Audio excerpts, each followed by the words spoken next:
বিজয়নগরের ১ নং বুধন্তি ইউনিয়নের বিন্নিঘাট জামে মসজিদে বাংলাদেশের জাতীয়তাবাদী দলের অঙ্গ সংগঠন তাঁতি দলের উদ্যোগে সাবেক প্রধানমন্ত্রী ও বিএনপির চেয়ারপারসন বেগম খালেদা জিয়ার মৃত্যুতে দোয়া ও মিলাদ মাহফিল অনুষ্ঠিত হয়েছে।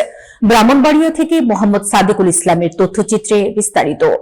মাহফিলে বিএনপি ও এর অঙ্গ সংগঠনের নেতাকর্মীদের পাশাপাশি এলাকার বিভিন্ন শ্রেণী পেশার মানুষ অংশগ্রহণ করেন।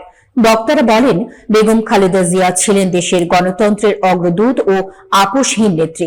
দেশের স্বাধীনতা, সার্বভৌমত্ব ও গণতন্ত্র রক্ষায় তার অবদান চিরকাল স্মরণীয় হয়ে থাকবে।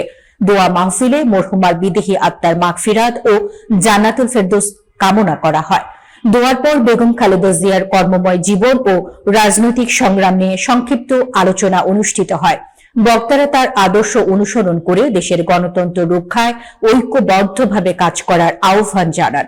অনুষ্ঠানে উপস্থিত ছিলেন মাহবুবুল আলম, সভাপতি বুধন্তি ইউনিয়ন বিএনপি, আব্দুল কাইয়ুম, রাষ্ট্র সাধারণ সম্পাদক, বুধন্তি ইউনিয়ন বিএনপি, মোহাম্মদ আলী, সাবেক সদস্য, বিজয়নগর উপজেলা বিএনপি, আজিজুর রহমান হেলাল, সিনিয়র যুগ্ম সাধারণ সম্পাদক, বুধন্তি ইউনিয়ন বিএনপি, জহির খান, আহ্বায়ক, জাতীয়তাবাদী তাঁতি দল, বিজয়নগর উপজেলা, মোশাহিদুল ইসলাম সোহেল, সাংগঠনিক সম্পাদক, বুধন্তি ইউনিয়ন বিএনপি এবং রফিকুল ইসলাম মঞ্জু, সদস্য সচিব, বিজয়নগর উপজেলা তাঁতি দল সহ অন্যান্য নেতৃবৃন্দ।